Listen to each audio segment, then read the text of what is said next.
Psychic Awakening, Lassitude.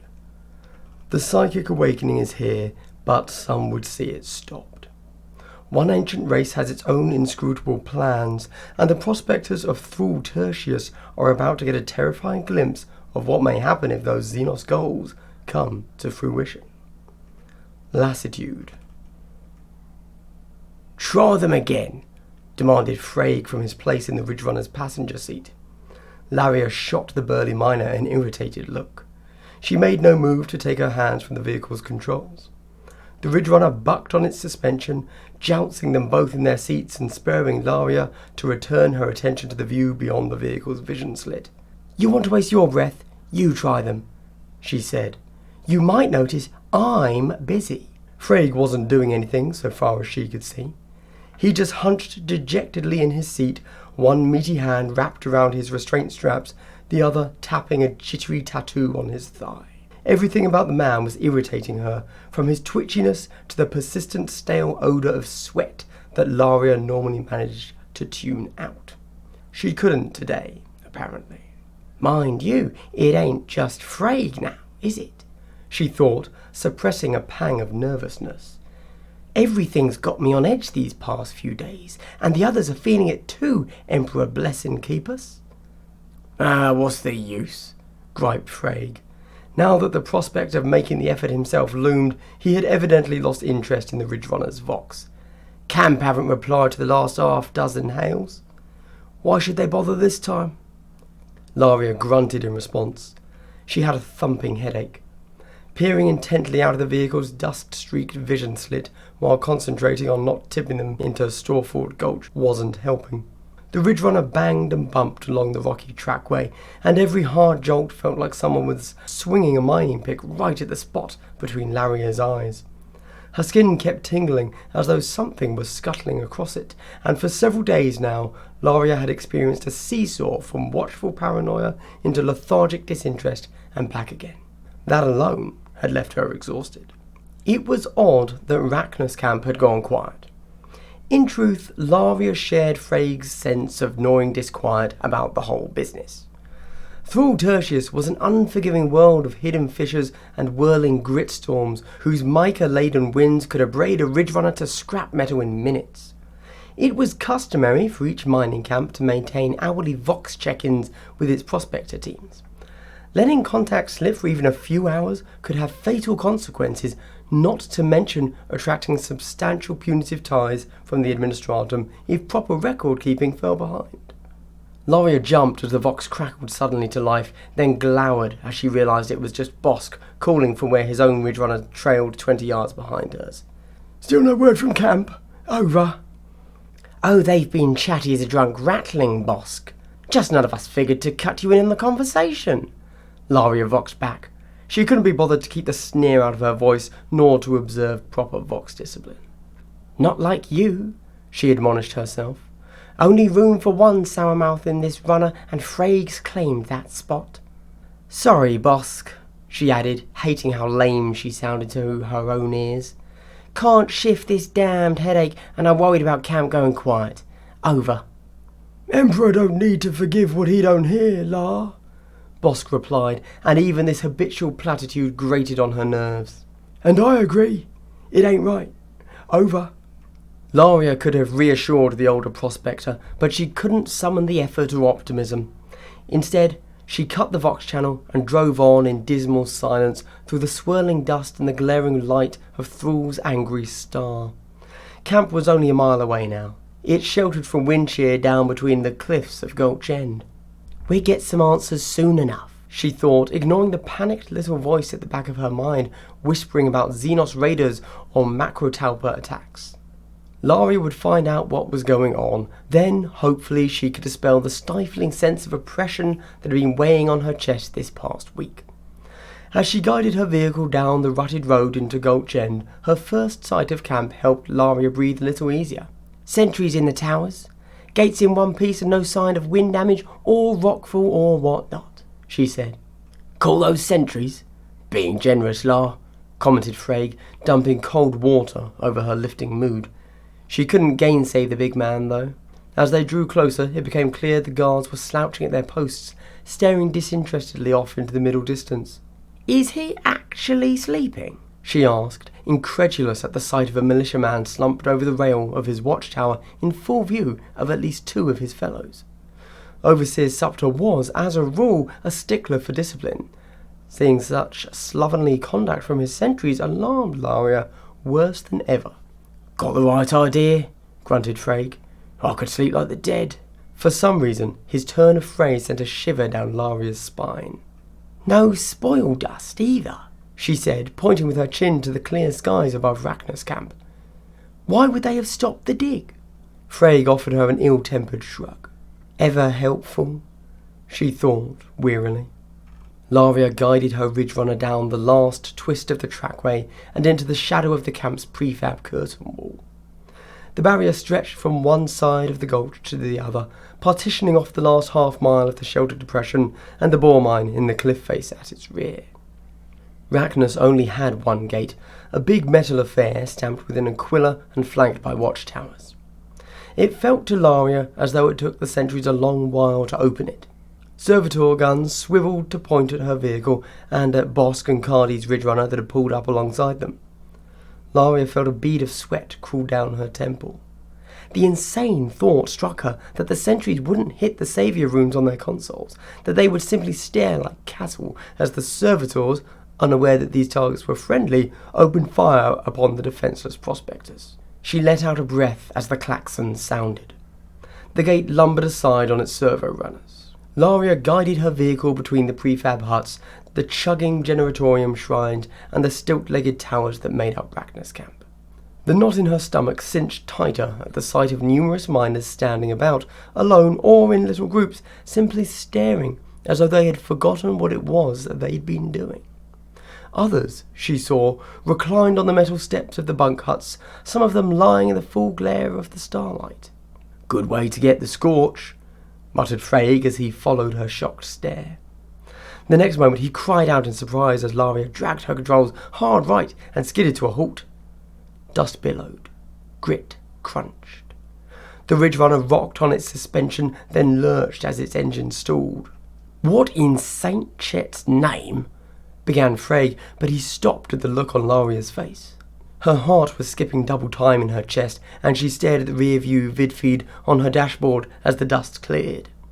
She breathed out in relief as she saw a stumbling figure swim into view. That relief flashed quickly to anger as the man shambled onwards, apparently oblivious. "That moron just walked right in front of me!" She spat, slamming her fist against the hatch-release rune, then hauling herself out onto the Ridge Runner's roof. Once up there, however, Laria found that her annoyance had already melted into despondent lethargy. The figure stumbled away towards the nearest hut and left Laria more unsettled than ever. What is happening here? She thought, as frightened by how quickly her own anger had fizzled to nothing as by the vacant stares of the miners. Bosk had pulled up behind her, and he and Cardi were clambering out of their Ridge Runner. She frowned as Bosk helped Cardi out of the vehicle. The youthful apprentice was normally the most sprightly of them all. "Something ain't right," said Bosk as the four of them gathered beside Laria and Frege's vehicle. "I don't feel right. Cardi definitely ain't right, and half these spoil rats definitely ain't either. What's going on here, La?" Laria's irritation surged again, but the feeling was comparatively faint. Idly, she noticed that her fingertips were tingling and numb, and that she felt cold despite the pummeling heat of mid-morning. "Why should I know, Bosk?" she asked, and was shocked at the almost pleading note she heard in her voice. "Supter," said Frege, swaying, then gathering himself with a blink of surprise. "Supter will know what's going on." They found the overseer of Rachna's camp in his stilt hut. Laria barely managed to muster the wherewithal to clamber up the hut's ladder, while Cardi had to be left at its foot. I'm fine," Cardi had assured them, sounding distracted as she lay down in the shade. "I just need—" And that had been all she'd said. Now Laria pushed open Supta's door, left ajar, she noted, and found the overseer slumped behind his cogitator within. The smell of the place made her cough weakly. Several plated meals had been allowed to spoil where they sat, abandoned amid scattered reports and depleted data slates. Cold, dusty mugs of recap sat around the place, skinned with spoil dust and the beginnings of something green. Overseer Supta himself, though, was the main source of the smell. One look told Laria that the man hadn't changed his coveralls in several days and, indeed, couldn't have moved from his chair for quite some time. Despite the mouldering food surrounding him, Supta was hollow-cheeked and his clothing had a bagginess to it that Laria hadn't seen before. She was also shocked to see that one of the overseer's hands was bandaged. The dressing was in desperate need of changing. Fluid seeped from it and had formed a congealing pool that gummed Supta's hand to his desk. Frigg pushed him behind her, then pulled up short as the sweet smell of corruption hit him. "Overseer, you all right?" he asked, though his tone suggested that Frigg was mildly concerned at best. Though she could see the utter wrongness of all this, Laria found herself struggling to care too. "Why do we come in here, anyway?" she thought, distracted. Supta's red-rimmed eyes swiveled towards them. "Team 4, you're back," he croaked. His unwounded hand twitched towards his quill as though he intended to make a note of their return, but he managed little more than to brush the quill with a fingertip. "Come on, you need answers. Ask about the communication blackout," Laria told herself, but the thought seemed somehow unimportant. "What happened to your hand?" she heard herself asking instead. Supta looked down at the filthy bandages as though mildly surprised to see them. 3 days ago, he said. 3 days? Stefan had an episode. Screaming about being watched, about being smothered. Kept shouting about a shroud falling. Took one of the cutters and wrecked the Master Vox. I tried to stop him and... Supta trailed off and his eyes swam out of focus. At least that answers one question, thought Laria. No Vox contact. Though why someone couldn't have fixed the damn thing or jury-rigged a replacement was beyond her. "Overseer, what's happening here?" asked Bosk, his loud, firm tone making Laria jump. She felt as though someone had dashed cold water into her face, and for just a moment the wrongness of all this rushed back in. Yet her panic was a sickly thing, as malnourished as Supta himself. It quickly faltered again. "Something... maybe the... rift?" asked Supta. Could this be some curse spat from the Great Rift? Thought Laria, steadying herself as her head spun and the numbness crept up her legs. Was that what was draining her strength and numbing her thoughts? It was a horrible, insidious notion, but even this didn't stir more than the faintest emotion in her now. "Rift's been there for a long time. Emperor's kept us safe so far," said Bosk. Frigg gave a grunt of assent, though it sounded distracted and vague. "What if..." Whatever Bosk had been about to suggest was drowned in the sudden roar of an explosion from outside. The stilt hut swayed on its spindly metal legs, shuddering alarmingly underfoot. Old food and sheafs of paper spilled from Supta's desk. A mug hit the decking and shattered. "The chair was that?" demanded Bosk, eyes wide. The man clutched the aquila that hung around his neck and stared at each of them in turn. Laria had no answer for him, but instead thrust the overseer's door open again and lurched on numbed legs to the railing above the ladder. She clung there, blinking stupidly, trying to make sense of what she was seeing. Fire leapt and crackled. Smoke billowed. One of the generatoria had exploded, and now blazing chunks of metal and blackened bodies lay strewn in a wide radius around it. Several of the prefab huts were also ablaze. Even Laria wasn't yet so numbed that she couldn't feel horror at the human figures still slumped upon their steps, even as the flames edged in to consume them. "Why don't they move?" she breathed. Something large shot overhead, a dark streak moving too fast for her to make sense of. The air screamed at its passing, prickling like pins and needles at her deadened nerves. Laria swung her head to follow the moving shape, but before she could make her eyes focus, there came another ferocious explosion, this time directly below her. Cardi, she thought as fire boiled up beneath her feet and the ladder buckled and fell. We left Cardi down there. Then she was falling, feeling the sick lurch of acceleration in the pit of her stomach as the hut's stilt legs bowed and splayed outward. Bosk cried out in terror, his voice barely audible over the throaty bellow of the explosion and the tortured groan of collapsing metal. Something heavy hit Laria from behind, and she spilled over the railing. She was too weak and lethargic even to cling on or try to save herself. The ground rushed up with horrible finality, and she hit with a loud crunch of breaking bone.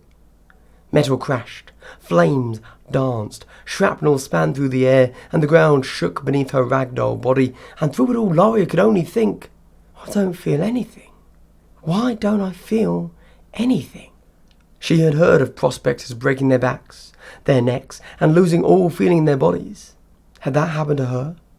But that doesn't break your emotions too, does it? Emperor, why don't I feel anything? Dust and smoke billowed around Laria as she lay unmoving in the dirt.